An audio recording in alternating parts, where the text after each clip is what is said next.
تمام مرحومین اہل بیت اطہار علیہ السلام کے چاہنے والے دنیا سے رخصت ہوئے عزیزان سید الشہداء، وہ علماء خطباء ذاکرین جنہوں نے اہل بیت اطہار علیہ السلام کی بخلوص خدمت کی، وہ زائرین جو مشقتوں کو تحمل کر کے زیارت پہ گئے، وہ منتظمین جنہوں نے مجالس کا انعقاد کیا، ان میں انتہائی مخلص انتہائی پاکیزہ لوگ ہوں گے جنہوں نے اپنا سب کچھ قربان کیا ہوگا اہل بیت اطہار علیہ السلام کے لیے۔ ممکن ہے ان میں سے کچھ لوگ ہوں گے جن کا کوئی فاتحہ پڑھنے والا نہیں رہا ہوگا، اور یہ سب کچھ جو اس وقت ہمارے سامنے ہے نہیں معلوم کتنی نسلوں کی قربانیوں کے نتیجے میں ہم تک پہنچا ہے۔ ان تمام کی ارواح کی بلندی کے لیے اپنے ہمارے مرحومین کو شامل فرمائے گا۔ ایک سورہ فاتحہ چلو۔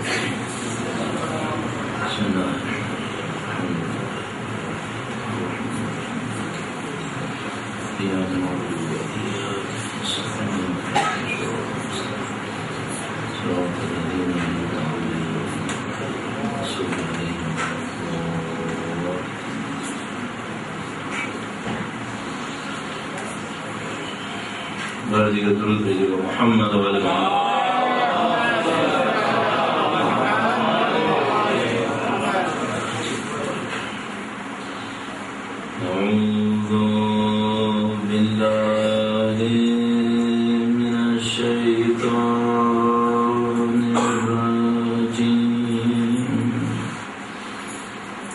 بسم اللہ الرحمن الرحیم الحمد للہ رب العالمین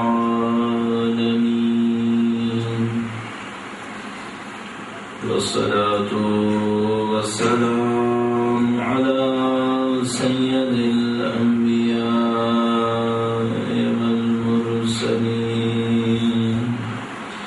حبیب الہ العالمین بالقاسم محمد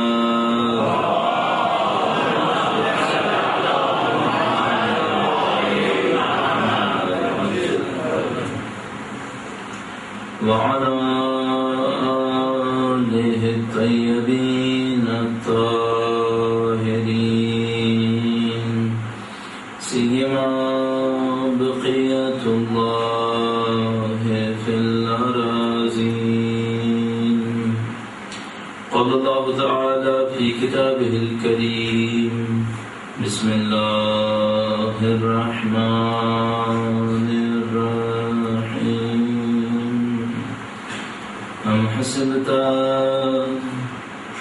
أن أصحاب الكهف والرقيم كانوا من آياتنا عجبا۔ سید الشہداء کے نام پر درود بھیجے محمد وعلی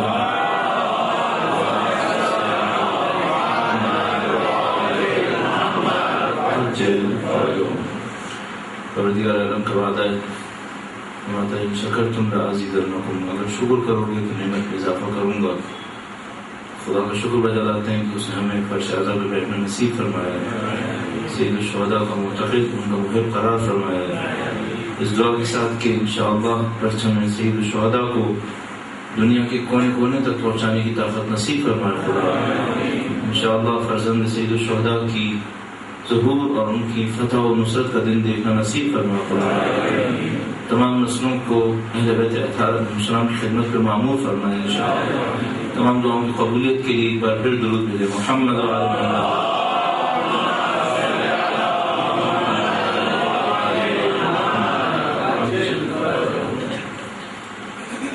پروردگار نے اس پوری دنیا کو چند قوانین کے اوپر خلق فرمایا ہے۔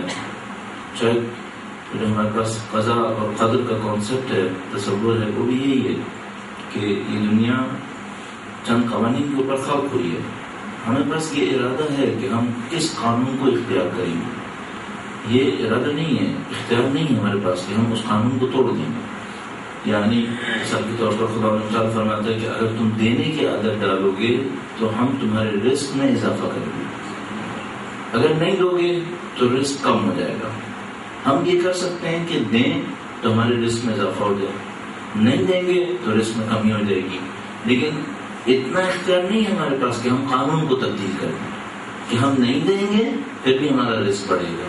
یہ اختیار نہیں ہے ہمارے پاس.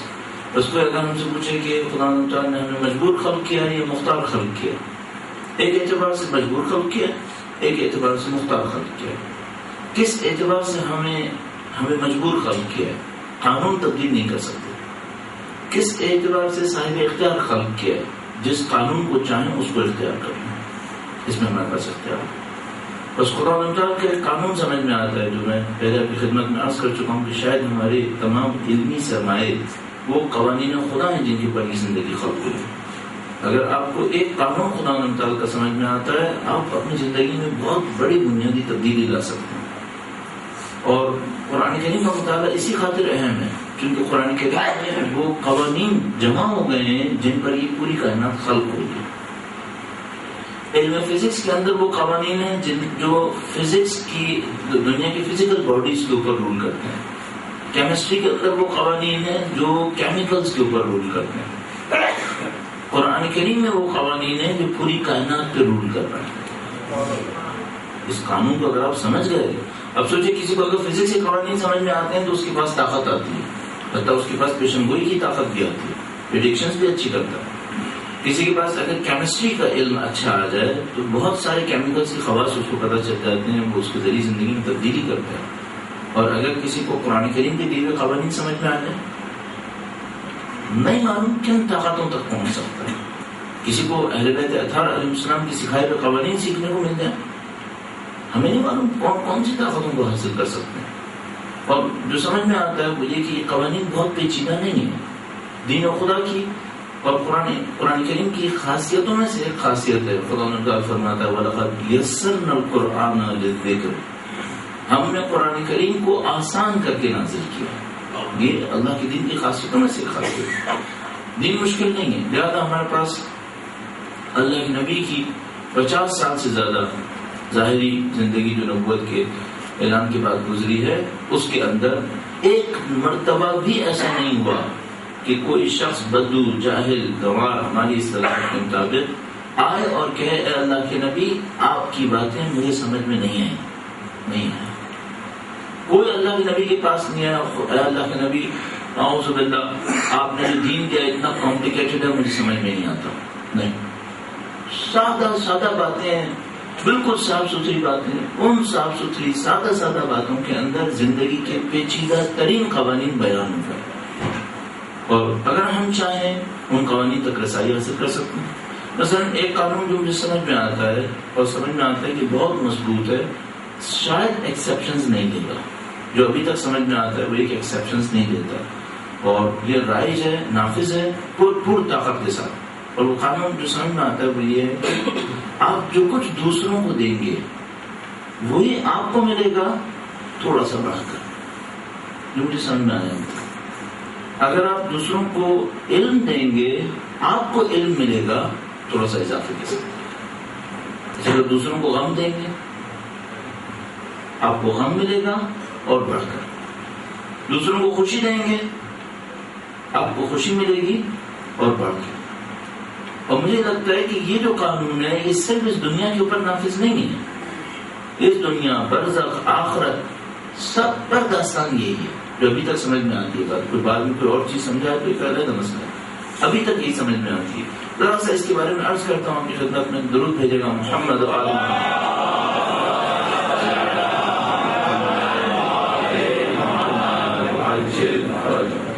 اس کی بہت ساری جنرل ہیڈنگز بن سکتی ہیں. مثال کے طور پر ہمارے پاس ایک جنرل ہیڈنگ ہے مکافات عمل.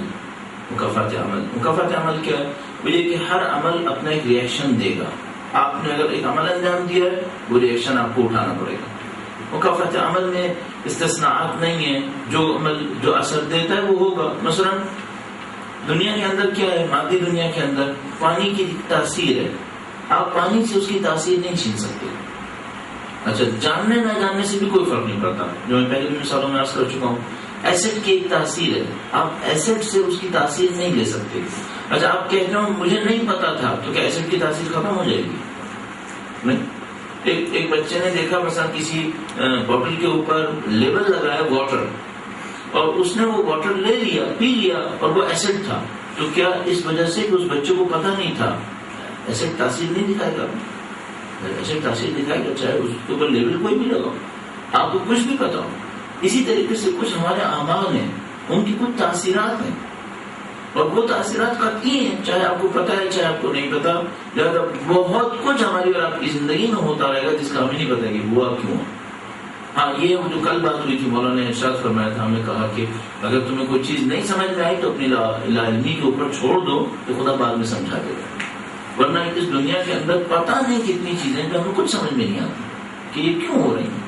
ہاں، یہ سمجھ میں آتا ہے کہ ہاں کچھ ہو رہا ہے، یہ تو سمجھ میں آ جاتا ہے.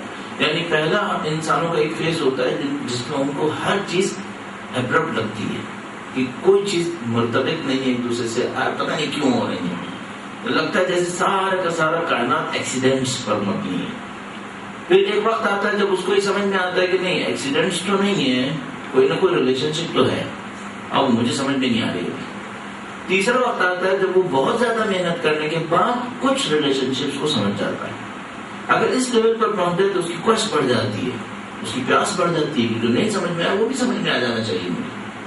اب ہم میں سے کچھ لوگ ایسے ہیں جو یہ سمجھ رہے ہیں اس کائنات میں کوئی ریلیشن شپ نہیں ہے، یہ کہ میرے ساتھ آج دن یہ ہوا تھا، اس سے کوئی تعلق میرے دوسرے اعمال سے نہیں ہے. بعض اوقات بیوقوفیاں بھی کرتے ہیں. ایک صاحب جو میرے پاس آئے کہنے لگے کہ وہ میرا ایک پارٹنر تھا، اس کا بزنس خراب ہوئے چلا جا رہا تھا، اس کا کسی معاملے میں بزنس خراب ہو رہا تھا، اس کے ساتھ کسی اور چیز میں ان کی پارٹنرشپ بھی تھی. تو کہنے لگے کہ میں اس سے ملنے گیا تو میں نے اس سے کہا کہ تمہارا بزنس خراب ہو رہا ہے، کیوں بزنس خراب ہو رہا ہے؟ تو اس نے کہا کہ یہ جو میرے آفس میں یہ مور کی تصویر لگی ہے نا، اس کی وجہ سے بزنس خراب ہو رہا ہے، مجھے یہ تصویر ہٹانی پڑے گی، یہ پیکاک کی تصویر ہے، اس کی وجہ سے سارا بزنس خراب ہو گیا. تو اس نے کہا کہ یہ پیکاک کی تصویر خراب نہیں کر رہی، جو ڈراز میں تم نے بوٹلز رکھی ہیں اس کی وجہ سے خراب ہو گئی. پیکاک کی تصویر کو دیکھ رہے ہو کہ یہ مور کی تصویر سے بزنس خراب ہو رہا ہے، مور کی بزنس سے نہیں ہو رہی ہے، جو تم نے زندگی میں عادتیں پالی ہوئی ہیں اس کی وجہ سے سارا بزنس خراب کر رہے ہوتے ہیں. اب یہ انسان ہے، کبھی کہتا ہے کوئی تعلق نہیں ہے، پھر جب اس کو تعلق سمجھ میں آنے لگتا ہے تو کہیں اور سے جوڑتا ہے، اس سے نہیں ہے اس سے تعلق ہے. جیسے قرآن کریم میں ارشاد فرماتا ہے کہ جب انبیاء کرام علیہ السلام تبلیغ کے لیے آئے کسی آبادی کے اندر تو لوگوں نے کہنا شروع کر دیا آپ کی وجہ سے ہمارے اوپر بدبختی آ گئی، نقشہ تصیبنا دائرہ، کہ ہمیں ڈر یہ ہے کہ آپ جو باتیں کرنا ہے اس سے ہماری اقتصادی حالت خراب ہو جائے گی. تو یا مثلا کبھی کہتے تھے کہ آپ کی وجہ سے ہمارے پر بدفعالی آ گئی ہے. قرآن کریم میں اس کی تعبیر بہت ہے، تطیرنا، کہ آپ کی وجہ سے ہمارے اوپر بدفعالی آ گئی. تو خدا مصطفیٰ فرماتا ہے نبی کی وجہ سے بدفعالی نہیں آئی ہے، تمہارے اعمال کی وجہ سے بدفعالی آئی ہے. تو ایک وقت ہوتا ہے جب ہمیں ریلیشن شپ کا پتہ نہیں ہوتا، روابط کیا ہے، ہم سمجھتے ہیں یہاں پہ کوئی ایک دوسرے سے مرتبط نہیں ہے. پھر ایک دفعہ سمجھ میں آتا نہیں کوئی تاثیر ہے، غلط چیزوں سے تاثیر جوڑنا شروع کر دیتے ہیں تاکہ اپنے آپ کو بری الذمہ کر لیں. پھر کبھی ہوتا ہے کہ انسان کو اقرار کرنا پڑتا ہے کہ نہیں بھائی اس سے تعلق نہیں ہے، میرے بات مجھ سے تعلق ہے اور میری فنا غلطی ہے جس سے اس کا تعلق ہے. اور میں نے کل عرض کیا تھا بس یہ کیجیے گا کہ بہت دیر نہ لگ جائے اس بات کو ریئلائز کرنے میں، کیونکہ یہاں پیچھے کا کوئی راستہ نہیں ہے، آگے کا ہی راستہ ہے. اور ہر مرتبہ قدم موت کی سمت قدم ہے، اس میں کوئی شبہ نہیں. اور موت ان آئیڈینٹیفائڈ پیریڈ کے اوپر اچانک آنے ہے، یہ سب کو پتا ہے. تو ہمیں یہ قوانین کشف کرنے پڑتے ہیں. ان قوانین میں سے ایک قانون جو سمجھ میں آتا ہے، طاقت بھی دیتا ہے، ہمت بھی دیتا ہے، صبر بھی دے دیتا ہے انسان کو. اور اس کی مثال آج مولانا نے بہت خوبصورت مثال بیان فرمائی ہے، اس میں ہم دیکھیں گے ابھی. وہ یہ ہے کہ جو بھی آپ دوسروں کو دیں گے وہ آپ کو ملے گا، جو کچھ دیں گے. اچھا اب اس قانون کو امپلیمنٹ کیسے کیا جائے؟ امپلیمنٹ ایسے کریں، اگر آپ کے پاس ویکینڈ آ رہا ہے، ویکینڈ پہ خاموشی سے کہیں سے بیٹھیں. یہ اسٹیپ بہت امپورٹنٹ ہے تزکیہ نفس کے اندر، کمال نفس کے اندر، اپنی تربیت کے اندر. کیا خاموشی سے بیٹھیں. اور یہ سسٹم اس خاموش وقت کو آپ سے لوٹ گیا ہے. کس طرح سے لوٹ گیا ہے؟ آپ کو موبائل دیے، آپ کو میڈیا دیا ہے، آپ کو کچھ ایسی کمیونیکیشنز دیے ہیں کہ آپ کے پاس خاموشی سے بیٹھنے کا وقت نہ ہے. کبھی کسی کے کان میں ایئر فون لگا ہوا ہوگا، کبھی کسی کی رنگز بجتی رہیں گی، کچھ بھی ہو خاموشی سے بیٹھنے کا ٹائم نہیں ملنا چاہیے. اچھا یہ ساری داستان تہذیب نفس کی، کمال نفس کی شروع ہی اس وقت ہوگی جب کوئی غور کرے گا، اس کے بغیر اس میں ہونا ہی نہیں ہے. تو پہلا کام یہ کریں کہیں تھوڑی دیر کے لیے بیٹھیں خاموشی سے، اپنی لائف کے بارے میں ایک ججمنٹ دیں. آپ جو چیز دوسروں کو دے رہے ہیں وہ کیا ہے؟ جو آپ انٹینشنلی پہنچانے کی غرض سے دوسروں کو دے رہے ہیں وہ کیا ہے؟ مثلا ایک آدمی کہے میں دوسروں کو رزق دے رہا ہوں، وہ کیسے؟ میرے کارخانے کے اندر 200 آدمی کام کرتا ہے. اچھا میں اس سے کہتا ہوں اگر تمہارے کارخانہ نہ چل رہا ہوتا تم ان کو کچھ دینا تھا، ایک پیسہ نہیں دینا تھا. اس کی نشانی کیا ہے؟ اس کی نشانی یہ ہے کہ اگر آج اس کو موقع ملے آدھی سیلری پہ سب کو رکھ لے تو سب کو باہر نکال کے دوسروں کو آدھی سیلری پہ رکھ لے گا. اس کا ارادہ رزق دینے کا نہیں ہے، اس کا ارادہ کام لینے کا ہے، بس دینے کی کوئی بات نہیں ہے. تو اگر آج آپ اس کو آپشن دو نا کہ بھائی مارکیٹ کے اوپر فرق نہیں پڑے گا، تمہارے بزنس میں فرق نہیں پڑے گا، سب کی سیلری آدھی کر دو آج کی رات، کر دے گا؟ کمانے کا اس کو دینے کا ارادہ ہی نہیں. بس یہ جو فضول میں اپنے آپ کو ٹالے گا کہ نہیں میں تو بہت رزاق بن رہا ہوں، نعوذ باللہ میں تو دیتا ہوں، نہیں دینے کا نہیں ہے، اس کو لینے کا ہے. اصل ارادہ اس کا لینے کا بنا ہوا. جو دینے والے ہوتے ہیں وہ کسی اور طرح سے سوچ رہے ہوتے ہیں. اب آپ اور میں کیا کریں؟ آپ میں اپنی زندگی کے اندر جا کر دیکھیں کہ ہم دوسروں کو دے کیا رہے ہیں. وہ دینا جو بے لوس دینا ہے.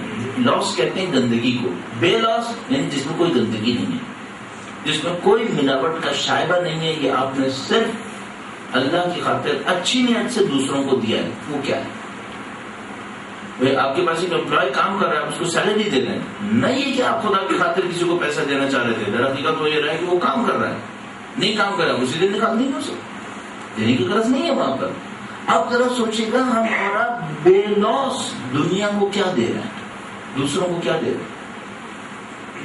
جو کچھ ہم دے رہے ہوں گے وہ ہمیں ملے گا، جو کچھ ہم دے رہے ہوں گے. مثال کے طور پر میں اپنے گھرانے کی بات ایسی سوچتا ہوں. مثلا میں اپنے گھر میں رہتا ہوں، 3 آدمی مجھ سے ناراض ہیں.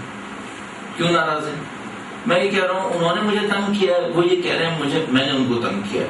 ہر کے پاس اپنا آرگومنٹ ہوگا. باٹم لائن یہ ہے کہ میں ان کو جو کچھ دے رہا ہوں وہ کوئی ناراضگی ہے. اس کا مطلب کیا ہے؟ یہ ناراضگی کہیں اور سے مجھ تک پہنچے گی. مثلا خدا نہ کرے مجھے طنز کرنے کی عادت ہے، میں کچھ لوگوں پر طنز کروں. اچھا میں طنز کر رہا ہوں تو جب میں طنز کروں گا سامنے والا چڑھے گا تو اس کے دل میں کیا جذبات ابھریں گے؟ جو جذبات میں نے اس کے دل میں ابھارے ہیں اب خدا یہ جذبات میرے دل میں ابھارے گا. میں نے اس کے دل میں نفرت کا جذبہ ابھارا تھا نا، اب نفرت کا جذبہ میرے دل میں بھی ابھرنا ہے. کیوں؟ میں نے دیا ہے. یہ آپ نے کسی کو مسکرا کے دیکھا، وہ خوش ہو گیا، اس کے دل میں خوشی کے جذبات ابھرے. آپ نے کیا دیا؟ خوشی کا جذبہ. اب یہ خوشی کا جذبہ آپ کو خدا پہنچائے گا، یہ کہیں نہ کہیں آپ کو پہنچے گا. جو کچھ آپ دیں گے بے لوس وہ آپ کو ملے گا اضافے کے ساتھ. اچھائی دیں گے اچھائی ملے گی اضافے کے ساتھ، برائی دیں گے برائی ملے گی اضافے کے ساتھ. یہ تو میں نے دنیا کا عرض کیا، برزخ میں بھی یہی ہونا ہے. یہی جو کچھ میں آپ انسانوں کو دے رہے ہیں یہ شکل تبدیل ہو کر برزخ میں ہمارے سامنے آ جائے گا. مثلا میں نے کسی کو نقصان پہنچایا تھا، نعوذ باللہ اس کے خلاف مکاری کی تھی. یہ جو میں نے مکاری کی ہے اس کا ایک اثر وہ جو اس کے دل میں جذبات ابھرے وہ مجھے پہنچے گا. اس مکاری کے نتیجے میں خدا میری برزخ کے اندر کچھ چیزیں خلق کرے گا، وہ مجھے ملیں گی. اچھا وہ کیا چیزیں ہو سکتی ہیں جو خلق ہوئی بھی ہوں گی؟ میں صرف مثال کی خاطر عرض کرتا ہوں. آپ یہاں پہ کہیں پہ چل رہے ہوں اور یہاں پر ایسا ہو اس دنیا کے اندر کہ ایک چوٹی نے آپ کے پاؤں میں کاٹ لیا، آپ اگنور کریں گے. اگر کسی کیڑے نے آپ کے پاؤں میں کاٹا شاید آپ اگنور کر دیں گے، صحیح. لیکن اگر ایسے ہی چلتے چلتے سانپ کاٹ لے نعوذ باللہ، آپ کبھی نہ کبھی سوچیں گے اس سانپ نے مجھے کیوں کاٹا. اچھا برزخ میں یہ ساری پکچر کلیئر ہوگی بالکل کہ جو چونٹی نے کاٹا نا یہ وہ والا واقعہ تھا جو میں نے بنایا تھا، یہ اب سامنے آیا. برزخ کی دنیا بہت عجیب دنیا ہے. برزخ کی دنیا کشف کی دنیا ہے، ڈھکی چھپی کی کوئی بات نہیں ہے. جو کچھ ہوگا بالکل سامنے سامنے ہوگا. میں نے بتایا یہاں پہ ڈھکا چھپا معاملہ ہے. یہاں پہ اگر چوٹی کاٹ کے پتہ ہی نہیں چلا کہ کون سا عمل تھا جس کے نتیجے میں چوٹی کاٹ رہی ہے. ممکن ہے کوئی کہہ سا بھائی کوئی عمل نہیں تھا، ایسے ہی اس چوٹی کا موڈ آیا، اسے مجھے کاٹ لیا. صحیح، بہت سارے انسانوں کو چھوڑ دیا، اس نے اسکپ کر کے میرے پاس آئے، مجھے کاٹ کے چلی گئی. برزخ ایسا نہیں ہوگا، ہر چیز بالکل کلیئر ہوگی اور ہر چیز وہ ہوگی جو ہم نے بنائی ہوگی. آپ کا جتنا بڑا گھر ہوگا وہ وہی ہوگا جو آپ نے یہاں بنایا. آپ کا جو بھی ہمسایہ ہوگا، فرعون ہو یا مومن ہو، وہی ہوگا جو آپ نے اور میں نے چوز کیا ہے. اس خاطر میں جب دیکھتا ہوں ہمارے بعض زبان کفر کے ہیروز کو اپنی کبرڈز میں لگا کے بیٹھے ہیں، تو میں سوچتا ہوں نہیں معلوم خدا نے اگر اس کا ہمسایہ بنا دیا اس کو ہوگا کیا اس بیچارے کے. کیونکہ یہ ہمارے پاس روایت موجود ہے کہ ہر انسان اس کے ساتھ محشور ہوگا جس کو پسند کرتا ہے. جس کو پسند کرتا ہے اس کے ساتھ محشور ہوگا. اب ایک بچہ ہے ریسلر کو پسند کرتا ہے، جب اس ریسلر نے کہاں محشور ہونا ہے اللہ جانتا ہے. تیار ہو کہ اس کے ساتھ محشور ہوگا. آپ کے پسند ناپسند آپ کے تابع نہیں ہے، آپ کے خدا کے تابع ہے. کیوں اس کو اپنے اختیار میں لے رہے ہیں؟ آپ کی پسند ناپسند خدا کی امانت ہے آپ کے پاس. ہمارے پاس روایت موجود ہے افضل الاعمال الحب للہ والبغض للہ. بہترین عمل یہ محبت اللہ کی خاطر، دشمنی بھی اللہ کی خاطر. نعرہ تکبیر، نعرہ رسالت، نعرہ حیدری، بر محمد آل محمد باواد بلند صلوات.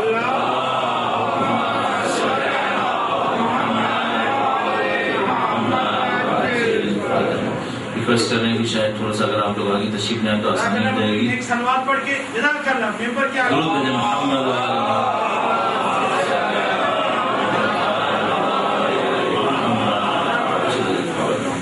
شب جمعہ ہے. شب جمعہ برکتوں مغفرتوں کی شب ہے. اپنے اور اپنے تمام مرحومین کی مغفرت کے لیے درود بھیجیں محمد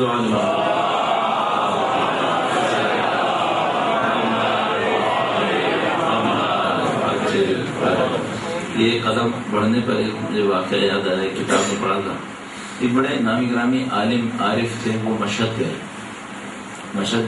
تو مشہدی لوگوں نے ان کا استقبال کیا اور ان کے لیے ایک مسند لگائی گئی کہ وہ اس کے اوپر درس دیں گے. ایک وقت طے ہوا کہ فلاں موقع پہ درس دیں گے. تو لوگ وقت سے پہلے پہنچ گئے، ہال بھر گیا. اور جب ہال بھر گیا تو جیسے کہ رسم ہوتی ہے کہ ایک آدمی کھڑا ہوا اور اس نے کہا کہ لوگوں جو جہاں کہیں بھی ہے درود کہتے ہوئے ایک قدم آگے آ گیا. تو انہوں نے درود بھیجا، ایک قدم آگے آ گئے، جگہ بندی، معاملہ ختم ہو گیا. جب معاملہ ختم ہو گئی وہ استاد تشریف فرما تھے، انہوں نے بھی یہ سنا تو ان سے کہا آپ تشریف لائیں اور بولیں. وہ تشریف لائے، بیٹھے، خطبہ دیا. انہوں نے کہا کہ اے لوگوں، جو کچھ اللہ نے کہا ہے، جو کچھ اس کے رسول نے کہا ہے، جو تمام بتاتے رہے وہ اس آدمی نے اپنے جملے میں کہہ دیا. معاملہ ختم ہو گیا، اب مزید درس کی ضرورت نہیں ہے. تو جملہ کیا تھا؟ جو جہاں کہیں بھی ہے درود پڑھتے ہوئے ایک قدم آگے آ جائے. بس درود بھیجیں محمد.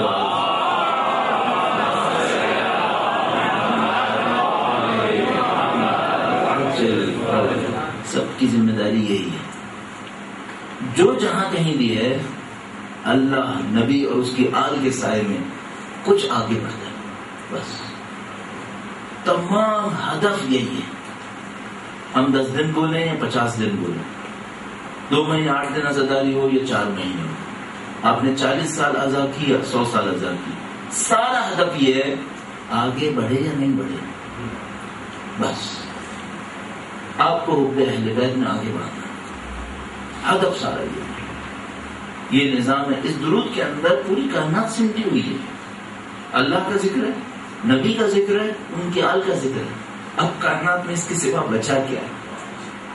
باقی سب تو لگتا ہے فل ان دا بلینکس ہے اور کچھ نہیں. حقیقت تو یہی ہے، جو جہاں کہیں بھی ہے درود پڑھتے ہوئے ایک قدم آ گیا. کاش روزانہ یہی کر لے، روزانہ یہی ہو جائے کہ روزانہ ایک قدم آ گیا. اچھا اس میں خطرناک بات کیا ہے؟ اگر نہیں آئے تو کیا ہوگا؟ انہوں نے بتایا کہ وہ شخص ہلاک ہو جائے گا. فرمایا جس کے 2 دن برابر ہوئے وہ ہلاک ہو گئے. اس کا مطلب یہ کہ یہ اختیاری نہیں ہے کہ قدم آگے آئے آپ کی مرضی ہے ورنہ آپ بیٹھے رہیں جہاں کہیں بیٹھے. نہیں، واجب ہے کہ آپ کو ہر روز ایک قدم آگے آنا ہے. اب کسی کا قدم بڑا ہوگا، کسی کا قدم چھوٹا ہوگا، اور اگر نہیں چلے یا ایک قدم پیچھے چلے گئے تو وہ ہلاکت کہا ہے انہوں نے. تو ہمیں مسلسل کوشش یہ کرنی ہے. خود پہ توجہ فرمائے گا, مکتوب پہ درود بھیجے گا محمد علیہ.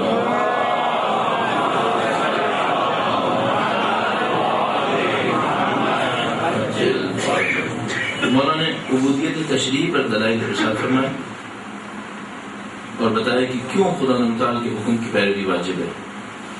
اور اس کے بعد فرمایا کہ میں دنیا کی بے ثباتی کے لیے تمہیں ایک مثال دیتا ہوں. مولانا نے ارشاد فرمایا کہ دنیا کی بے ثباتی کے لیے ایک مثال دیتا ہوں. پہلے میں مثال آپ کی خدمت میں عرض کر دیتا ہوں تاکہ جب میں پڑھوں تو آپ کے لیے اور آسانی ہو جائے گی. مثال اس طرح سے ہے کہ آپ ایک انتہائی سرسبز جگہ پہ رہ رہے ہوں, ایک انتہائی سرسبز جگہ پہ رہ رہے ہوں, اور کوئی آپ سے کہے کہ یہاں سے چلو ایک ایسی جگہ پر جو اجڑی بیابان ویران ہے, آپ کا جانے کا دل چلے گا نہیں. اچھا اب آپ کو جانے کے لیے پیسے نہیں خرچ کرنے پڑ جائیں, آپ کا دل کڑے گا. ایک تو یہ کہ میں آباد جگہ کو چھوڑ کے جاؤں, پیسے بھی خرچ کروں, سفر کی مشقت بھی اٹھاؤں, دوستوں سے احباب سے جدا بھی ہوں, اور کہاں پہنچوں گا؟ اجڑے بیابان میں. ہر طرح سے آپ کے ذہن میں صرف ایک ہی بات آئے گی, کچھ ہو سکتا ہے کہ یہ سفر نہ کروں, کوئی راستہ بنے کہ میں نہ جاؤں. بالکل ایسی جیسے کسی کو کہے کہ آپ کو یہاں سے رپورٹ کر کے پاکستان بھیجا. تو ہم لوگوں کے ذہن میں کون سا یہی آ گیا کہ نہیں بھیا یہ تو سرسبز آباد ہے, وہ اجڑا بیابان ہے, پیسے بھی دوں, یہ بھی کروں, وہ بھی کروں, میں تو نہیں جاؤں گا. اچھا پوری کوشش کیا ہے وہی کہ میں نہیں جاؤں گا. البتہ میں نے ایسی مسان کا, اس کو برا نہیں مانے گا. دوسری طرف سے اگر کوئی آدمی کسی اجڑی بیابان جگہ پہ رہ رہا ہو اور اسے کوئی دعوت دے کہ تمہیں یہاں سے نکل کر انتہائی سرسبز خوش و خرم آباد اور خوشگوار جگہ پہ پہنچنا ہے, صرف یہ ہے کہ تھوڑا سا سفر کی مشقت ہے, کرایہ بھی آپ ہی کو دینا ہے, دوست احباب سے دوری بھی ہے, جانا ہی نہیں جانا, تو خوش و خرم جاتا ہے. کیوں؟ کہتا بھائی اس اجڑی جگہ سے نکل کر آباد جگہ پہ پہنچ جاؤں گا. تو مولا فرماتے ہیں کہ وہ سفر کی مشقتیں بھی خوشی خوشی جھیلتا ہے. جانے کی ڈیٹ اگر بڑھا سکے تو بڑھوا بھی لے گا, جلدی بھیج دو تاکہ اچھی جگہ پہنچ جاؤں گا. مولا نے فرمایا کہ دنیا اور آخرت کی مثال ایسی ہی ہے. تم دیکھو تم دنیا کو کیا سمجھتے ہو اور تم دیکھو کہ تم آخرت کو کیا سمجھتے ہو. اگر تمہارے نزدیک وہ سرسبز جگہ دنیا ہے تو تمہارے لیے آخرت کی طرف جانا بہت سخت, تم موت سے بھاگو گے. لیکن اگر تمہارے لیے دنیا کے نزدیک اجاڑ جگہ ہے اور آخرت آباد جگہ ہے تو تم ساری مشقتیں اٹھاؤ گے اور یہ بھی کہو گے کہ سفر جلدی ہو جائے. اب مثال دیکھیے گا, اے فرزند, میں نے تمہیں دنیا اور اس کی حالت اور اس کی بے ثباتی اور ناپائیداری سے خبردار کر دیا ہے, اور آخرت اور آخرت والوں کے لیے جو سر و سامان عشرت مہیا ہے اس سے بھی آگاہ کر دیا ہے, اور ان دونوں کی مثالیں بھی تمہارے سامنے پیش کرتا ہوں تاکہ ان سے عبرت حاصل کرو اور ان کے تقاضے پر عمل کرو. جن لوگوں نے دنیا کو خوب سمجھ لیا ہے ان کی مثال ان مسافروں کی سی ہے جن کا قحط زدہ منزل سے دل اچاٹ ہو. دنیا ان کے نزدیک قحط زدہ جگہ ہے, اس سے ان کا دل اچاٹ ہے, اور انہوں نے ایک سرسبز و شاداب مقام, ایک تر و تازہ پربہار جگہ کا رخ کیا تو انہوں نے راستے کی دشواریوں کو جھیلا. کیا کیا مصیبتیں برداشت کرنی؟ راستے کی دشواریوں کو جھیل لیتے ہیں. کہتے ہیں موت کوئی مسئلہ نہیں, موت بھائی وہ ایک پل ہی تو ہے نا. جیسے کہ سید الشہداء نے عاشور کے دن فرمایا مل موت عند القنطرہ, موت کیا ہے؟ بس ایک پل, یوں گزرے یہاں پر آ, اس سے زیادہ کچھ نہیں. انہوں نے راستے کی دشواریوں کو جھیلا, دوستوں کی جدائی برداشت کی. دنیا سے جائیں گے, دنیا میں دوست رہ جائیں گے, ان کا کوئی مسئلہ نہیں, ہم نے جدائی برداشت. سفر کی صعوبتیں گوارا کی, ان سے کہا موت سخت ہے, انہوں نے کہا وہ کوئی مسئلہ نہیں, ہم تیار ہیں. کھانے کی بدمزگیوں پہ صبر کیا. کسی نے کہا بھائی آپ سفر کریں گے راستے میں اچھا کھانا نہیں ملے گا, انہوں نے کہا وہ بھی کوئی ایشو نہیں, وہ بھی جھیل لیں گے. کیوں جھیل لیں گے؟ منزل اچھی ہے, منزل اچھی, تاکہ اپنی منزل کی پہنائی یعنی وسعت اور دائمی قرارگاہ تک پہنچ جائیں. اپنی منزل تک پہنچ جائیں, بہت وسیع ہے, وہاں تک پہنچ جائیں. اس مقصد کی دھن میں انہیں ان سب چیزوں سے کوئی تکلیف محسوس نہیں ہوتی. اہل آخرت کو دنیا کی کوئی مصیبت نہیں ستاتی. وہ دنیا کی ساری مصیبتوں کو جھیل لیتا ہے. کیوں؟ وہ کہتا ہے مجھے یہاں رہنا نہیں ہے, مجھے آگے جانا ہے, اور وہ جگہ میرے لیے بہت اچھی ہے, زیادہ ان جگہوں کی مصیبتیں مجھے پریشان نہیں کر رہی. اور جتنا بھی خرچ ہو جائے اس میں نقصان معلوم نہیں ہوتا.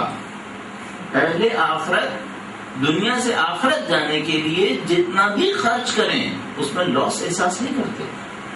صدقہ دیتا تو یہ نہیں سوچتا نہ دیتا تو میں کہیں استعمال کر لیتا, ہومس نکالے گا تو یہ نہیں سوچے گا میرا مال برباد ہو گیا.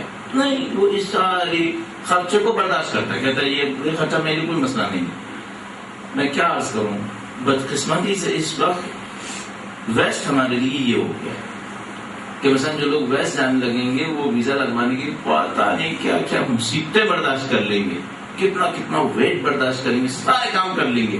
کیوں؟ اینڈ میں تو اچھا ہو جائے گا نا. کاش یہ سمجھ لیتے ہیں آخرت بھی ہے یہاں پر, اور یہ جو کچھ ہے یہ ٹیمپریری ہے, 15-20 سال سے زیادہ نہیں ہے. مثلا میں خود سوچتا ہوں بھائی میں اپنی زندگی گزار چکا ہوں اور میں کتنا باقی رہ گیا. پاکستان میں تو ویسے ہم لوگ کہتے ہیں 40 کے اوپر بونس ہے, کیونکہ دشمن ماشاءاللہ اتنے بیٹھے ہیں کہ وہ 40 سے اوپر کسی کو گوارا نہیں کرتے ہو, تو ویسے ہی مسائل بہت زیادہ ہیں وہاں پہ. بھائی اب زندگی میں جو کچھ باقی ہے جس کا نہیں پتا کہ کتنا باقی ہے, اس کے اوپر کتنا انویسٹ کرنا ہے. امام فرمائیں تم کسی اور جگہ کو سوچو, وہاں تمہیں پہنچنا ہے تو تمہاری مشقتیں آسان ہو جائیں گی. انہیں ان سب سے زیادہ وہی چیز مرغوب ہے جو انہیں منزل کے قریب اور مقصد سے نزدیک کر دے. ان کو سب سے زیادہ کیا چیز پسند ہے؟ انہیں مشکلات میں کوئی پرابلم نہیں. اس سے بھی ایک بات پوچھتے ہیں, منزل سے نزدیک کرنے والی چیز کون سی ہے؟ جو چیز منزل سے نزدیک کر دے معاملہ ختم, وہ ان کو اچھی لگتی ہے. اور اس کے برخلاف ان لوگوں کی مثال جنہوں نے دنیا سے فریب کھایا ان لوگوں کی سی ہے کہ جو ایک شاداب سبززار میں ہوں اور وہاں سے وہ دل برداشتہ ہو جائیں اور اس جگہ کا رخ کر لیں جو خشک سالیوں سے تباہ ہو. ان کے نزدیک سخت ترین حادثہ یہ ہوگا کہ وہ موجودہ حالت کو چھوڑ کر ادھر جائیں جہاں انہیں اچانک پہنچنا ہے اور بہر صورت وہاں جانا ہے. اب ہم یہ سوچ سکتے ہیں ہمارے نزدیک ان دو مثالوں میں سے ہم پر کون سی صادق آتی ہے, پہلی یا دوسری؟ جو ہم پر صادق آئے ہم اس کے اہل ہیں. اور یہ جو ٹائٹل ہے اہل دنیا اہل آخرت, یہ روایات کے اندر کثرت سے. مجھے ایک بات سمجھ میں آئی ہے, پتہ نہیں کہاں تک میں اس کو کتنا اس کو ڈیفینڈ کر سکتا ہوں, جو ابھی تک سمجھ میں آیا وہ صحیح ہے. مجھے کہ شاید اس وقت شاید فی زمانہ دنیا کے اندر سب سے بڑی تقسیم, سب سے اہم تقسیم یہ نہیں ہے کہ کون کافر ہے کون مسلمان ہے, کون شیعہ ہے کون سنی ہے. مجھے لگ رہا ہے یہ تقسیم اتنی زیادہ اہم اب نہیں رہی ہے. کیوں؟ لوگ اپنے مکاتب سے آگاہ نہیں, لوگ اپنے نظریات سے آگاہ نہیں. بہت سارے اہل حق ہیں جن کو نہیں پتا حق ان کو کیا سکھا رہا ہے. بہت سارے اہل باطل ہیں جو اپنے باطل سے بیزار ہیں. جو لگتا ہے تقسیم سب سے اہم اس وقت بن گئی ہے مجھے کہ ان میں سے کون اہل دنیا ہے کون اہل آخرت ہے. یہ تقسیم مجھے لگ رہا ہے سب سے اہم تقسیم بن گئی. اور اگر میں اور آپ اس روایت کو قبول کریں جس کے مطابق امام کی تشریف آوری پر لوگ دوسرے مذاہب اور ادیان سے نکل کر ساتھ دیں گے تو پھر یہ تقسیم بہت اہم لگنے لگتی ہے. اس کی وجہ یہ ہے کہ ہمارے پاس سابقہ میں بھی ایسا ہوا ہے اور آگے بھی ایسا ہونے کا وعدہ ہے کہ جب حجت تشریف لاتے ہیں تو تمام لوگ جو اس کے طلبگار ہوتے ہیں وہ اپنے اپنے ادیان اور فرقوں سے نکل کر ساتھ دیتے ہیں. ان کے نام پر درود بھیجے گا محمد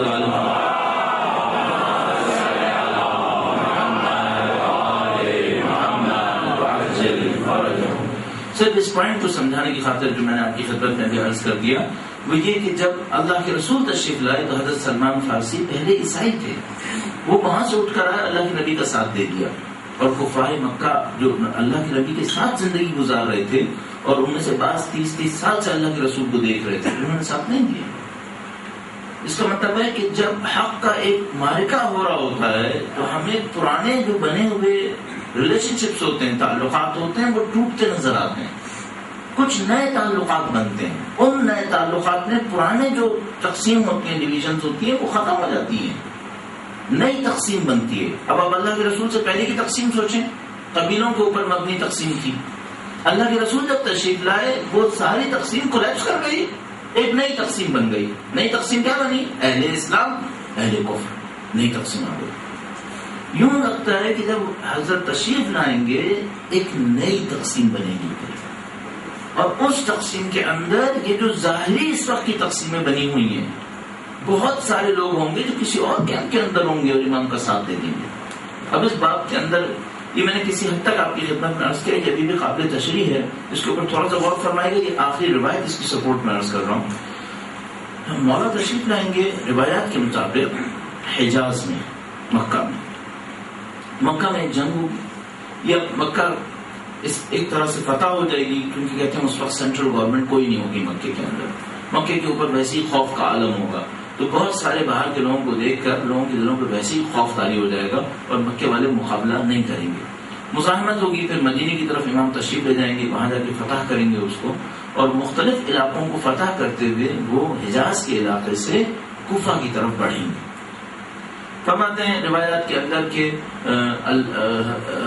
حضرت امام پھر تشریف لے جائیں گے کوفہ کی سمت, اور کوفہ کے مقام پر سفیانی سے مقابلہ ہوگا. اچھا, سفیانی کہتے ہیں کہ سیریا سے نکلے گا, شام سے.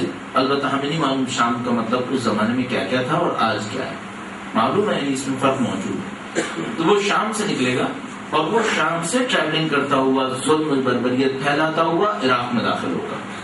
وہ بھی عراق میں داخل ہو کر کوفہ کے اندر داخل ہو جائے گا. اب ایسا ہوگا کہ امام کا لشکر اور اس کا لشکر کوفہ کے کسی محاذ کے اوپر ایک دوسرے کے آمنے سامنے آ جائیں گے. جو سفیانی کے ساتھ ہوں گے وہ کئی مہینے سے کم از کم سفیانی کے ساتھ تھے, جو امام کے ساتھ ہوں گے وہ کئی مہینے سے امام کے ساتھ تھے. جب یہ لشکر ایک دوسرے کے آمنے سامنے آئیں گے تو اب ایک عجیب حادثہ ہوگا, اور وہ حادثہ یہ ہوگا کہ کچھ لوگ امام کے لشکر سے نکل کر سفیانی کے پاس چلے جائیں گے, اور کچھ سفیانی سے نکل کر امام کے پاس آ جائیں گے. اس دن کا نام روایت نے یوم التبادل رکھا ہے, بدلے کا دن, ادلے بدلے کا دن, یوم التبادل. اس کا مطلب ہے ایک دو انسان نہیں جائیں گے, کافی بڑی تعداد ہونا چاہیے کہ روایت اس کو نام دے گی, دن کو ایک نام دے گی. اچھا, یہ روایت کیا کہہ رہی ہے؟ یہ روایت یہ کہہ رہی ہے کہ وہ جو پرانی تقسیمات تھیں, وہ پرانی تقسیمات ایک خاص موقع پر آ کر کولیپس کر دیں گے, ایک نئی تقسیم بن جائے گی. اچھا, اس نئی تقسیم کے اساس کیا ہوگی؟ یہ اساس نہیں ہوگی کہ کون امام کے ساتھ چلتا آ رہا تھا, اس میں سے بہت سارے لوگ جائیں گے. اور یہ بھی نہیں ہوگی کہ کون سفیانی کے ساتھ چل رہا تھا, چونکہ اس میں سے بھی بہت سارے لوگ آئیں گے. یہ کس بنیاد پر ہو رہا ہوگا؟ مجھے لگتا ہے یہ وہ بنیاد ہے جو اہل حق اور اہل آخرت ہوں گے وہ امام کا ساتھ دیں گے. نہیں معلوم وہ اصل میں کہاں ہوں گے. اور وہ جو اہل دنیا ہوں گے, چاہے وہ حجاز کے اندر ٹھہرے ہوئے ہوں, چاہے وہ لشکر امام میں بیٹھے ہوں, اس موقع پر وہاں سے روانہ ہوتے ہیں. اس خاطر میں نے آپ کی خدمت میں یہ جملہ عرض کیا جو بعض لوگوں کے نزدیک شاید کنٹروورشل بن جائے, کہ اصل تقسیم مجھے لگ رہا ہے اہل دنیا اور اہل آخرت کی. یہ تقسیم اساسی ہے. جہاں تک میں بعض یورپین کنٹریز میں سفر کے دوران ایسے لوگوں سے مل پایا ہوں جو قطعاً مسلمان نہیں ہیں اور قطعاً اہل دنیا نہیں ہیں, اہل دنیا نہیں ہیں, اہل آخرت لیکن مسلمان نہیں. مجھے لگتا ہے یہ زمانہ اس تقسیم کا زمانہ ہے کہ اس تقسیم کے اندر وہ جو پرانے محور بنے ہوئے ہیں وہ کیٹیگریز کو لائف کریں گی, اور ایک نئی صنف ایجاد ہوگی, اور وہ جو اہل حق ہیں, جو اہل آخرت ہیں وہ ایک طرف, اور جو اہل دنیا ہیں, اہل باطل ہیں, وہ ایک اور سمت. اس کو آپ آسانی کے لیے, ہم اپنی آسانی کے لیے اس کو کہتے ہیں پولرائزیشن. دنیا کا دو قطب کے اندر تقسیم ہونا. ویسے تو پول ظاہر ہم نارتھ پول اور ساؤتھ پول کو کہتے ہیں, لیکن پولرائزیشن سوشل سائنسز ہم اس وقت کہہ رہے ہوتے ہیں جب کسی فکر کی بنیاد پر پورا معاشرہ دو حصوں میں تقسیم ہو جائے. مجھے لگتا ہے ہماری پوری دنیا ایک معاشرہ ہے, اور وہ امام کی تشریف آوری سے پہلے دو پولز میں تقسیم ہو جائے گی. ایک وہ پول ہے جو اہل آخرت کا ہے, اور ایک وہ پول ہے جو اہل دنیا کا ہے. جو اہل آخرت ہیں وہ امام کی نصرت کریں گے, اور جو اہل دنیا ہوں گے نعوذ باللہ تعالیٰ امام کا مقابلہ کر رہے ہوں گے. اللہ ہمیں حق پہ چلنے کی سعادت نصیب فرمائے. درود بھیجے محمد و آل محمد.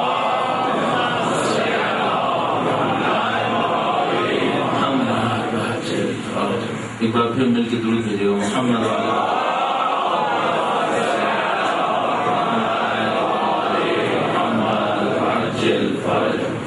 امام نے اپنے فرزند کو نصیحت اور وصیت کرتے ہوئے یہ تمام جملات ارشاد فرمائے، اور اگلے فیز میں اصلاح نفس کے لیے ایک قانون ارشاد فرمایا۔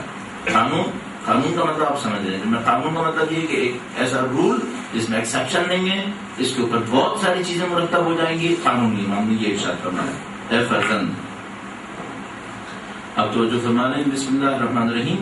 اے فرزند، اپنے اور دوسرے کے درمیان ہر معاملے میں اپنی ذات کو میزان قرار دو، جو اپنے لیے پسند کرتے ہو وہی دوسروں کے لیے پسند کرو، اور جو اپنے لیے نہیں چاہتے اسے دوسروں کے لیے بھی نہ چاہو۔ اچھا، آپ کہیں گے کہ بہت کوئی بڑی بات نہیں جو ہم نے زندگی میں پہلی دفعہ سنی ہو۔ ہم ہمیشہ سے یہی سن رہے ہیں کہ مومن وہ ہوتا ہے جو اپنے مومن بھائی کے لیے وہی پسند کرتا ہے جو اپنے لیے پسند کرتا ہے۔ معاملہ ہماری قوم کا یہ نہیں ہے کہ ہمیں پتہ ہے یا نہیں پتہ ہے، معاملہ یہ ہے کہ یقین ہوا ہے یا نہیں ہوا ہے، عمل کیا یا نہیں کیا ہے، اور عمل یقین سے آتا ہے۔ اگر آپ کو یقین ہو جائے کہ آج رات جو کھانا آپ کے سامنے رکھا جائے گا، جو آپ انتہائی بھوک کے عالم میں دیکھ رہے ہوں گے اس میں زہر ہوگا، آپ کھائیں گے کبھی؟ شدت کی بھوک لگی ہو تب بھی آپ وہ کھانا نہیں کھائیں گے چونکہ اس میں زہر ہوگا۔ یہ یقین ہے۔ یہ جو جملات ہیں ان میں کوئی نئی معلومات آپ کو نہیں ملی۔ مثلا صرف ایک بات پوچھوں گا، اس پہ یقین ہے؟ یقین ہے تو کچھ اور ہوتا، یقین ہوتا تو ہم یہ نہیں ہوتے، ہم کچھ اور ہوتے۔ اب میں جملہ آپ کی خدمت میں دوبارہ دوہرا دیتا ہوں، مولا کی نصیحت وصیت ہے، مکتوب نمبر 31 ہے۔ جو لوگ آج پہلی دفعہ تشریف لائے ان کی خدمت میں عرض کر رہا ہوں، نہج البلاغہ میں سے دوسرا حصہ مکتوبات کا ہے۔ مکتوب نمبر 31، جس میں امام نے وصیت فرمائی ہے اپنے فرزند کو، اس میں سے جملہ آپ کی خدمت میں عرض ہوا۔ اے فرزند، اپنے اور دوسرے کے درمیان ہر معاملے میں اپنی ذات کو میزان قرار دو، جو اپنے لیے پسند کرتے ہو وہی دوسروں کے لیے پسند کرو، اور جو اپنے لیے نہیں چاہتے اسے دوسرے کے لیے بھی نہ چاہو۔ اب امام تشریح ارشاد فرما رہے ہیں، جس طرح یہ چاہتے ہو کہ تم پر زیادتی نہ ہو، یوں ہی دوسروں پر بھی زیادتی نہ کرو، اور جس طرح یہ چاہتے ہو کہ تمہارے ساتھ حسن سلوک ہو، یوں ہی دوسروں کے ساتھ بھی حسن سلوک سے پیش آؤ۔ دوسروں کی جس چیز کو برا سمجھتے ہو اسے اپنے میں ہو تو اپنے لیے برا سمجھو۔ مثلا اگر میں کسی آدمی کو نصیحتاً کوئی بات کہوں اور وہ مجھے روک کر کہے کہ آپ کو کیا غرض ہے، اور آپ کو برا لگے گا، مجھے برا لگے گا، تو اس کا مطلب ہے اگر کوئی مجھے نصیحتاً کوئی بات کہے تو مجھے حق نہیں کہ میں اس سے کہوں تمہیں کیا غرض ہے۔ کیوں؟ اگر کوئی مجھ سے کہتا تو برا لگتا ہے نہیں لگتا، تو میں دوسروں سے کیوں کہہ رہا ہوں؟ امام فرما رہے ہیں تم جو اپنے لیے پسند کرتے ہو دوسرے کے لیے بھی پسند کرو، اور جو اپنے لیے ناپسند کرتے ہو وہ دوسرے کے لیے بھی ناپسند کرو۔ اچھا، ہم لوگوں کے ساتھ مشکل یہ، ہم جب یہ چیزیں پڑھنے لگتے ہیں تو ہم یہ سمجھ رہے ہوتے ہیں اس کا مطلب یہ ہوتا ہے کہ جب میں کوئی صدقہ کرنے لگوں تو وہی کپڑا دوں جو میں خود پہنتا ہوں۔ بھائی، یہ دینا دلانا مادی دنیا کا آسان ہے، اصل مشکل اخلاق دینا ہے۔ پیسہ دینے میں کتنی دیر لگتی ہے؟ ایک سے نکالا یوں دیتی ہے۔ بھائی آپ گئے، آپ نے 2 کپڑے خریدنے تھے، ایک کے بجائے 2 خریدے، آپ نے دونوں ایک جیسے خرید لیے، اور وہ جو مستحق تھا مثلا اس کو وہی کپڑا دے دیا جو آپ نے اپنے لیے بھی خریدا تھا، تو کیا ہوا اس میں آپ کی جیب سے کچھ پیسے زیادہ خرچ ہوئے۔ یہ مشکل کام ہے، یہ کوئی اتنا بڑا مارکا نہیں ہے۔ اصل مارکا کیا ہے؟ اصل مارکا یہ کہ اگر دوسرا آپ کو مسکرا کے نہیں دیکھتا تو آپ کہتے ہیں میری انسلٹ ہوئی ہے، تو آپ نے کتنوں کی انسلٹ کی؟ آپ کو پسند نہیں آیا تھا تو دوسرے کے لیے کیوں سمجھا کہ اس کو پسند آئے گا؟ اصل مشکل یہاں پر ہے۔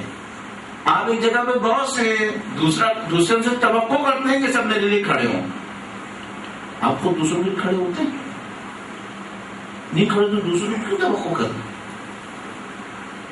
اصل مشکل، یقین فرمائیے، وہ جو معاشرے کی تربیت ہم لوگ کہتے ہیں وہ تربیت کی دکھاوے والی چند باتیں نہیں ہیں، اصل مشکل یہاں پر ہے۔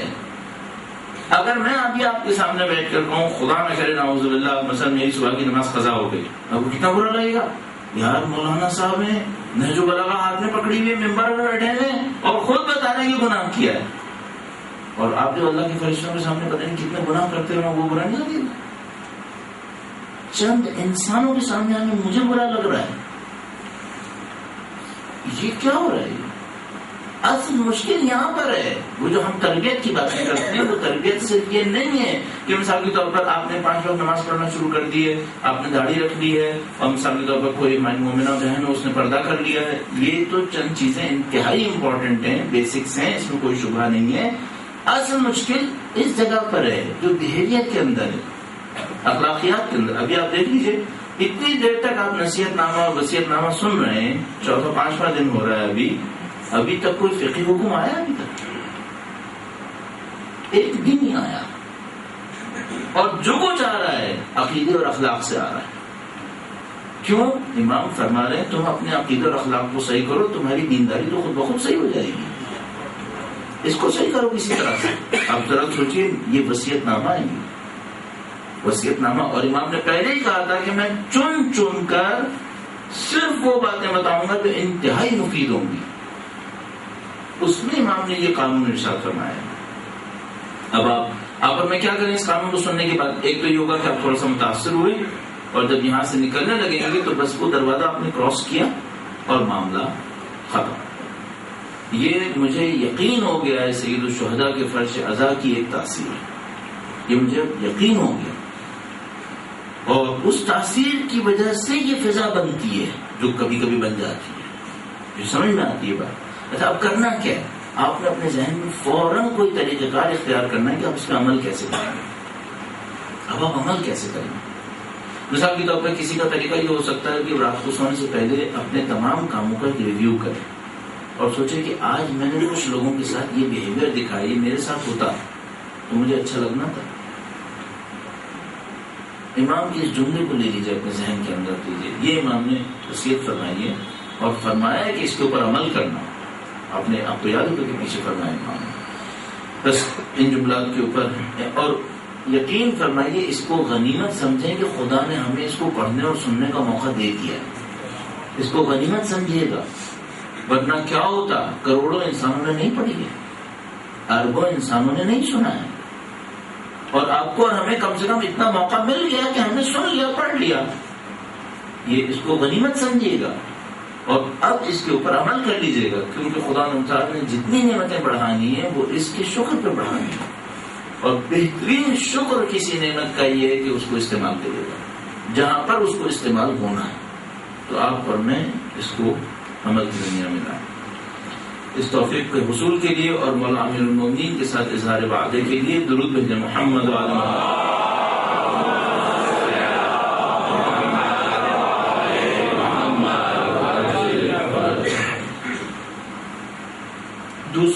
دوسروں کی جس چیز کو برا سمجھتے ہو اسے اپنے میں بھی ہو تو برا سمجھو, اور لوگوں کے ساتھ جو تمہارا رویہ ہو اسی رویے کو اپنے لیے بھی درست سمجھو.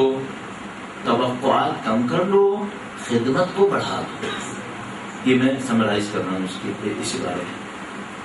ایکسپیکٹیشن زیادہ ہونا انسان کے لیے آفت اور مصیبت ہے, چاہے اپنی اولاد سے ہی کیوں نہ ہو. آپ کو اپنی زندگی آسان کرنی ہے, انسانوں کی محبت بڑھانی ہے. آپ چاہتے ہیں آپ سے انسان محبت کریں, ایک جملہ عرض کر دیں, توقعات کم کریں, اور اگر کر سکیں تو ختم کریں. انسانوں سے توقع مت رکھیں. اگر آپ کو محبتیں چاہیے, آپ چاہتے ہو مرنے کے بعد آپ کو لوگ یاد کریں, دنیا کے اندر آپ کو آپ کے ساتھ بیٹھ کے ان کو خوشی ہو, آپ چاہتے ہیں لوگ آپ سے ملنے کی آرزو کریں. دنیا میں بھی اگر کوئی شہرت چاہتا ہے تو اس کا راستہ یہی ہے, توقعات کم کر دیں, انسانوں سے توقع کم کر دیں, ہو سکے تو ختم کر دیں, جو بہت مشکل ہے, بہت مشکل ہے, لیکن کم از کم یہ کریں, توقعات کم کر دیں. اچھا, اگر کسی کو اپنی زندگی برباد کرنی ہے, وہ چاہتا ہے لوگ زندگی میں اس کے پاس نہ بیٹھیں اور مرنے کے بعد بھی کہے خس کم جہاں پاک, تو توقعات بڑھا لیں.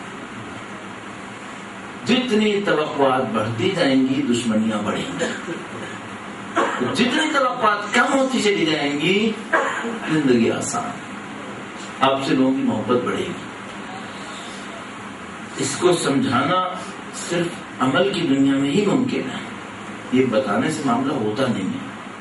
یہ سمجھانے کا راستہ صرف یہ کہ کوئی عمل کر لے تو اس کو سب سمجھ میں آ جاتی ہے.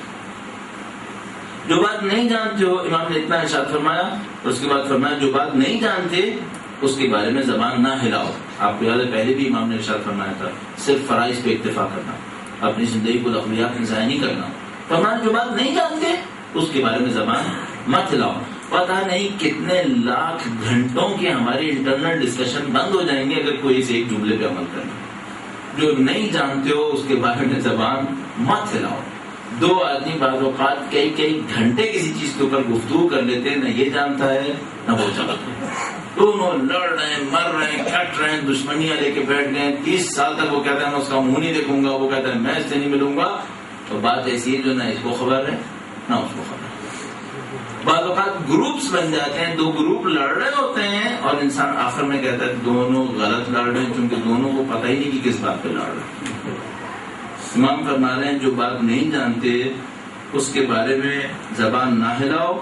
اگرچہ تمہاری معلومات کم ہوں دوسروں کے لیے وہ بات نہ کہو جو اپنے لیے سننا گوارا نہیں کرتے. آخر میں سمرائز کیا، یاد رکھو کہ خود پسندی صحیح طریقہ کار کے خلاف اور عقل کی تباہی کا سبب ہے. خود پسندی صحیح طریقہ کار کے خلاف اور عقل کی تباہی کا سبب ہے. اگر آپ اس جملے کی توجہ فرمائیں، ماں فرمانے جو خود پسندی کرے گا اس کی عقل تباہ ہو جائے گی. اچھا اگر آپ چاہتے ہیں آپ کی عقل اچھی رہے، خود پسندی نہ کریں. آپ چاہتے ہیں آپ کی اولاد انٹیلیجنٹ ہو جائے، لوگ کہتے ہیں پتہ نہیں کون سا فارمولا پاؤڈر کا ہے وہ کھلاؤ، دیکھو بچوں کی عقل کہاں سے کہاں پہنچ جائے گی. امام کیا فرما رہے ہیں؟ کوئی اس کو پاور ڈرنک پلانے کی ضرورت نہیں ہے، اس میں خود پسندی نہیں کرے. اگر تم میں خود پسندی ہوئی تمہاری عقل تباہ ہو جائے گی. تمہاری اولاد کے اندر خود پسندی تم نے ڈال دی، ان کی بھی عقل تباہ ہو جائے گی. عقل بڑھانا چاہتے ہو خود پسندی ختم کرو. خود پسندی کیا ہے؟ اپنے آپ کو سینٹر بناتا ہے، کہتا ہے پوری دنیا میرے گرد گھومے گی، جو میں چاہوں گا وہ ہوگا. یہ خود پسندی ہے. بھائی تم ہو کون جو تم چاہو گے وہ ہوگا، اور جو خدا چاہے گا وہ ہوگا. پھر بات سمجھ میں آتی ہے میں ہوں کون.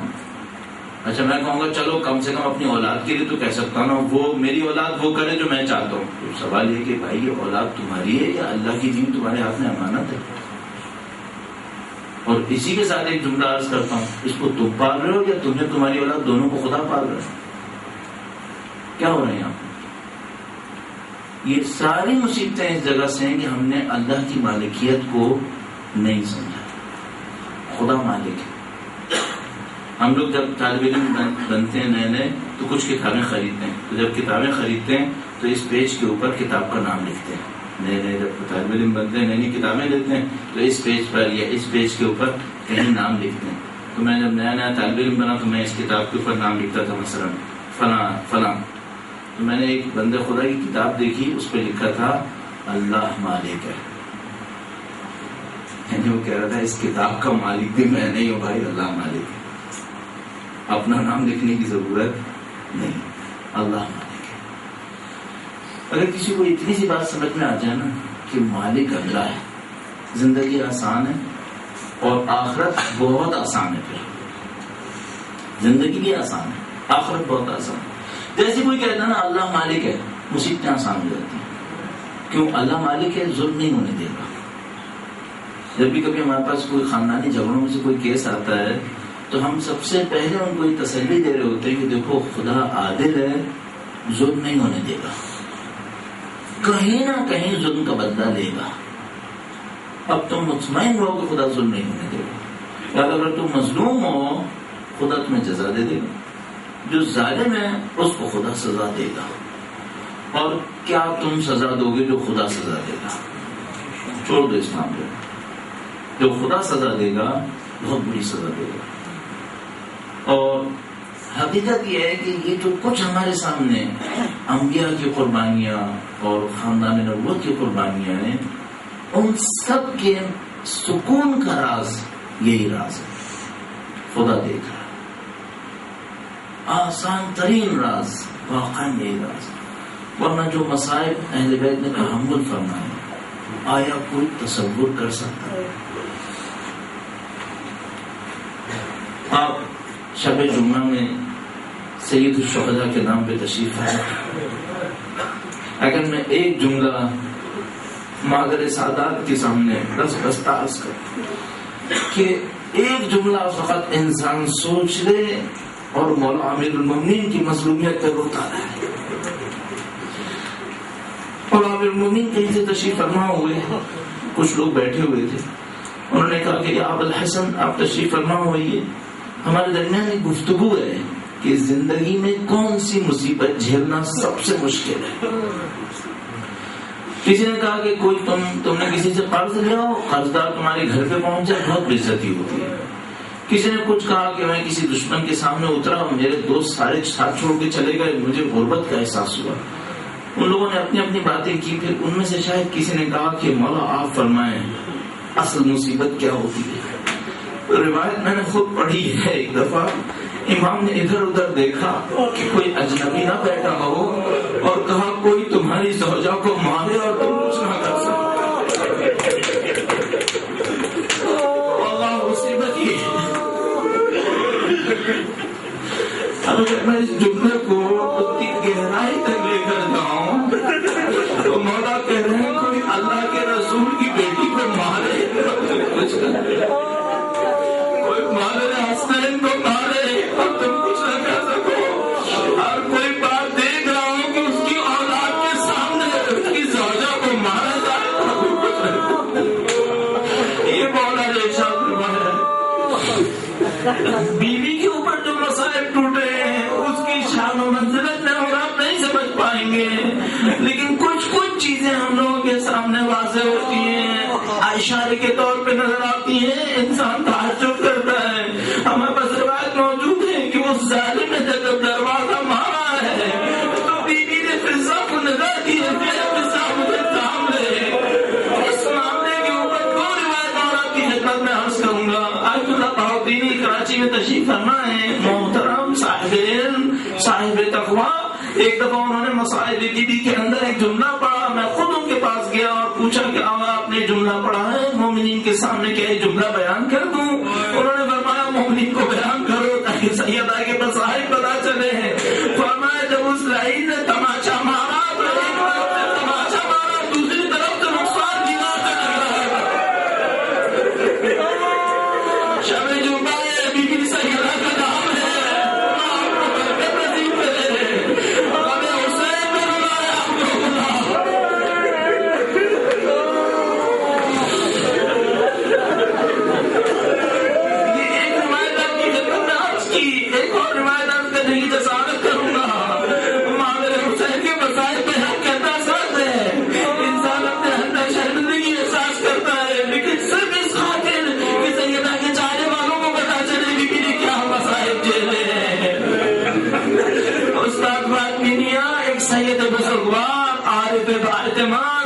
خدا ان کو عزت دیتا ہے, لوگ ان کا احترام کرتے ہیں. تہران کے اندر ایران کے مختلف شہروں میں ممبر جاتے ہیں, مجالس پڑھ رہے ہیں, 40 سال سے اوپر سے مجالس پڑھ رہے ہیں.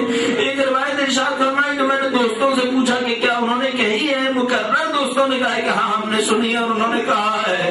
اور بیوی کے نام کے ساتھ یہ روایت مشہور ہوئی کہ جب بیوی کے اوپر وہ ضرب لگی تو پہلا جملہ جو ارشاد فرمایا وہ کہا یا مہدی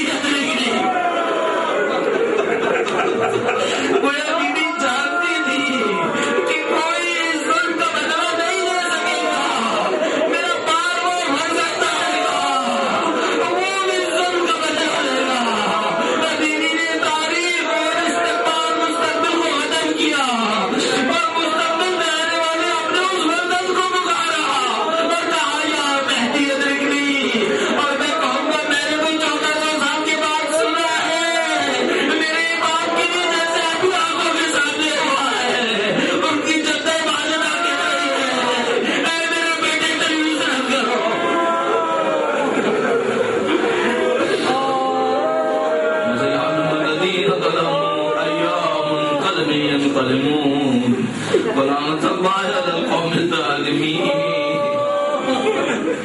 پروردگارہ تجھے واسطہ محمد والے محمد کا شب جمعہ اس خلیل کو ہم سے قبول فرما, حب حسین نصیب فرما, پرچم حسین کو دنیا کے کونے کونے تک پہنچانے کی طاقت نصیب فرما.